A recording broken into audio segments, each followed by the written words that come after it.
Thales परिमेय को देने वाले जो साइंटिस्ट थे, गणितज्ञ थे, उनका नाम थेल्स ही है। जान लीजिए इनका जन्म 640 ईस्वी पूर्व में हुआ था और मृत्यु हुआ था 546 ईस्वी पूर्व।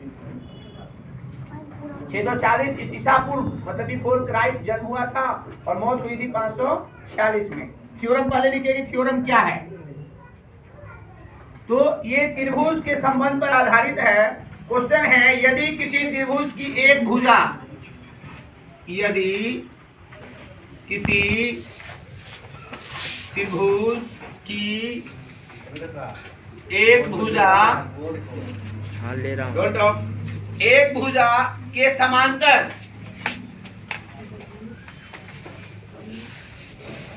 कोई अन्य भुजा खींचा जाए, मतलब दूसरी भुजा खींचा जाए,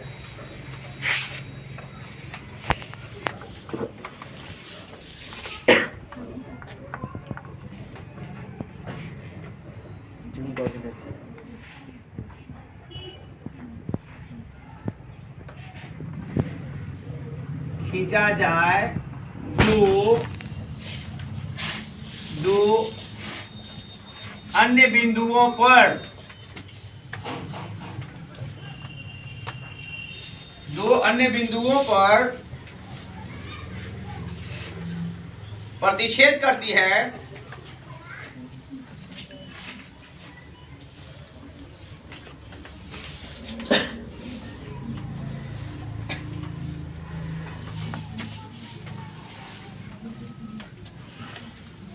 तो ये भुजाएं एक ही अनुपात में विभाजित हो जाती है।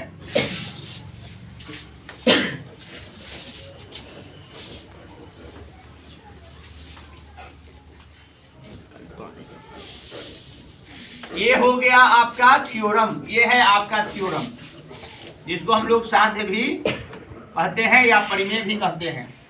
यही थेल्स का दिया हुआ रूल है कि यदि किसी त्रिभुज की एक भुजा के समांतर कोई अन्य भुजा खींची जाए जो दो अन्य बिंदुओं पर प्रतिच्छेद करती है, तो ये भुजाएं एक ही अनुपात में विभाजित हो जाती है।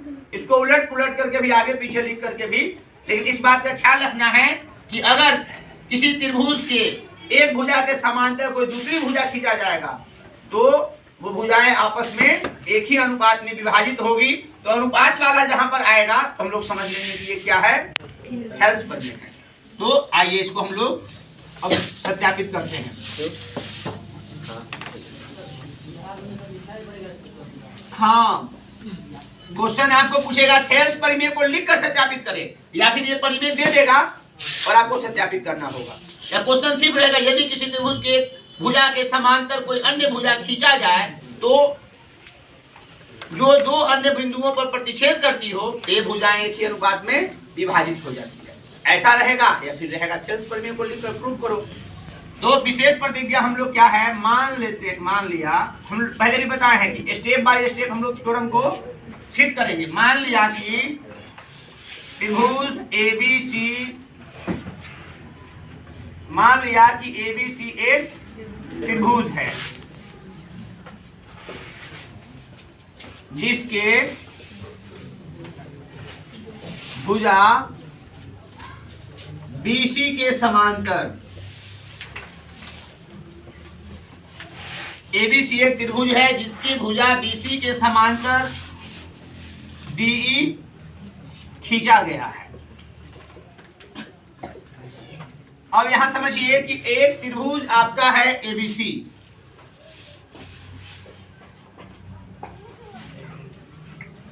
समझ में आ रहा है। इस ABC में BC के समांतर, ये BC के समांतर हम लोग एक रेखा और खींच दिया जिसका नाम दिया DE खींचा गया है, जो AB को कहां पे काटता है, D बिंदु पर प्रतिच्छेद करता है, तथा AC को E बिंदु पर प्रतिच्छेद करती है। काटना हम लोग नहीं लिखेंगे, प्रतिच्छेद करना अच्छा शब्द है।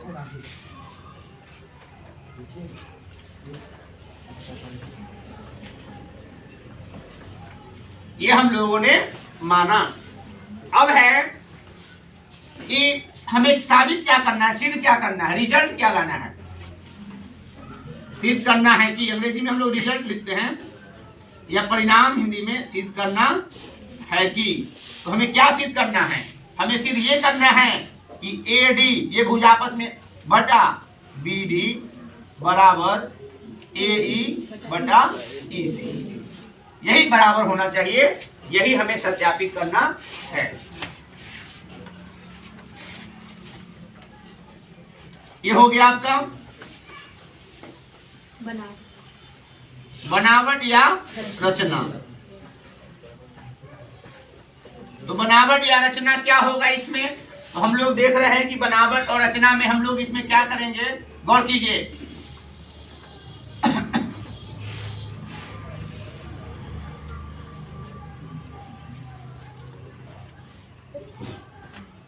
DM लंब डाल दिया किस पर, AC पर, पूरा भुजा क्या है AC। चलिए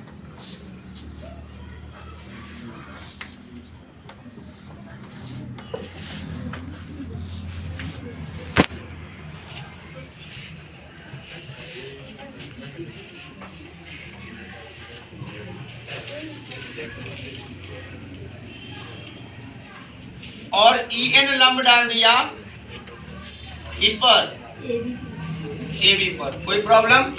इसे हम लोगों ने किया है बनावट या रचना। और हम लोग क्या करेंगे, DC को मिलाएंगे और BE को मिलाएंगे तथा DC तथा BE को मिला दिया, कोई प्रॉब्लम। अब आइए प्रूफ क्या करना है, प्रमाण या उत्पत्ति, समझिए। प्रमाण हम लोग क्या देख रहे हैं, हम यहां देखेंगे दो त्रिभुज हमारे पास है। अब हम लोग कंपेयर करेंगे त्रिभुज ADE, बोल करो ADE, त्रिभुज ADE, त्रिभुज ADE का क्षेत्रफल निकालेंगे तो हम लोग जानते हैं त्रिभुज का क्षेत्रफल बराबर 1/2 आधार गुने ऊंचाई। चलिए तो 1/2 आधार गुने ऊंचाई हम लोग डालेंगे तो 1/2 आधार त्रिभुज ADE। गौर कीजिए, यहाँ हम लोग आधार लेंगे तो आधार हो जाएगा AD या DA, जो लिखिए। ऊंचाई अगर आपको लेना है तो ऊंचाई AD की ऊंचाई क्या है, EN है, यही ना लंब है, तो हमने डाला है EN। ये हो गया इक्वेशन, कोई प्रॉब्लम।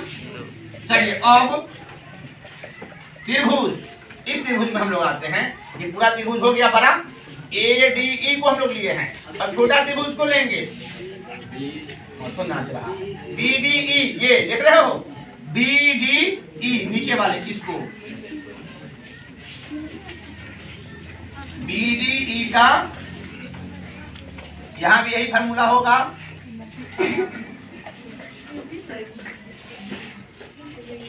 ऊंचाई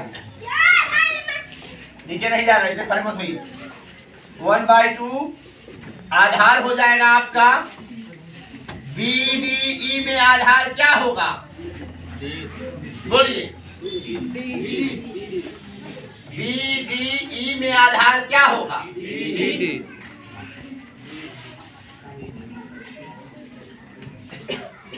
BD होगा, देख रहे हो ना। ऊंचाई क्या होगा, ये यहाँ देखिए DO होगा, DO भी लंब है और EN भी लंब है, तो दोनों क्या होगा, बराबर ही होगा।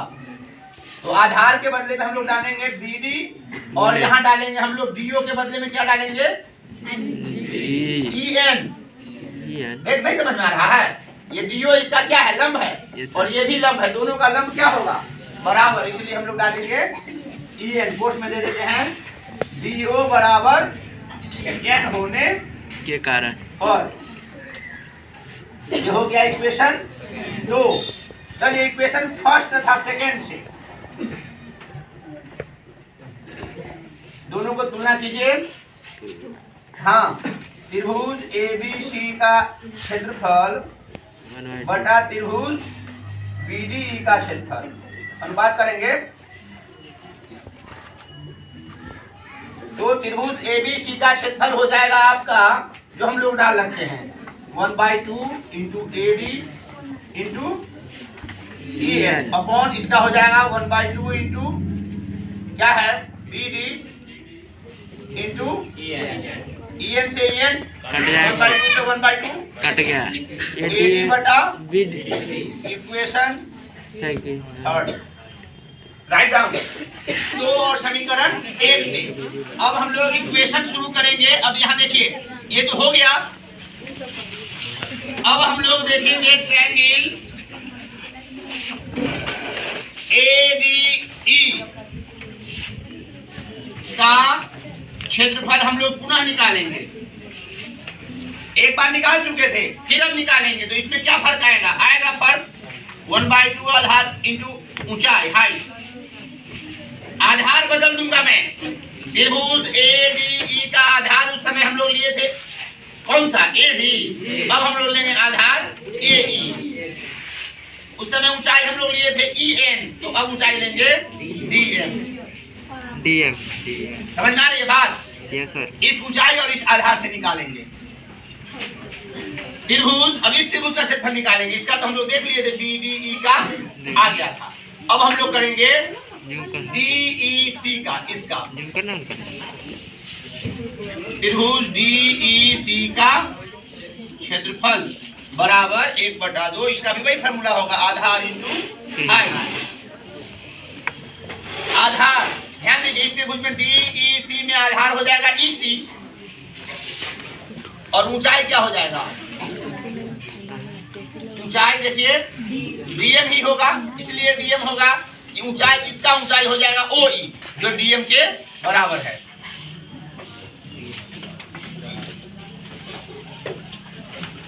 ये निकल गया। ये इक्वेशन हो गया तुम्हारा 4 और ये इक्वेशन हो गया 5। इक्वेशन 4 तथा इक्वेशन 5 से चलिए एरिया एरिया में त्रिभुज क्षेत्रफल को बोलते हैं।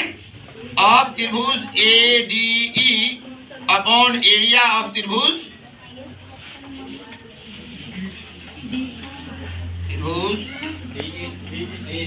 DEC तो कितना एरिया है इसका देखिए तो हम लोग जो निकाला है 1/2 AE into by EC DM तो DM पे DM कैंसिल 1/2 से 1 cancel AE upon EC equation 6। कोई प्रॉब्लम किसी को है क्या?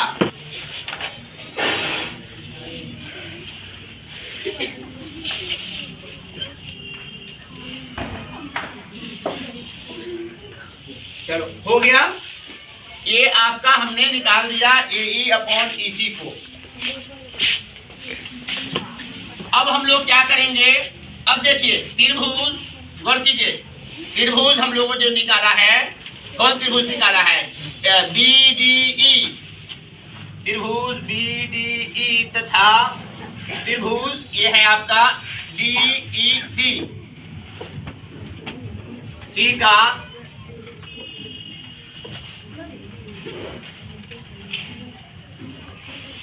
आधार समान तथा BC तथा दोनों कहाँ है BC और DE के बीच में ही है दोनों है ना। ये दोनों त्रिभुज देखिए ये त्रिभुज और ये त्रिभुज दोनों का आधार ये सेम है और दोनों त्रिभुज कहाँ है हाँ DE के बीच स्थित होने पर दोनों के बीच स्थित होगा तो क्षेत्रफल भी बराबर होगा। तो एरिया ऑफ त्रिभुज BDE मतलब इस त्रिभुज का क्षेत्रफल और इस त्रिभुज का क्षेत्रफल भी क्या होगा बराबर होगा DEC। जब दोनों त्रिभुज का क्षेत्रफल बराबर होगा इसीलिए इक्वेशन 5 तथा 5 नहीं 3 एक बटा में निकाले थे 3 तथा 6 से इक्वेशन 3 क्या है AD by BD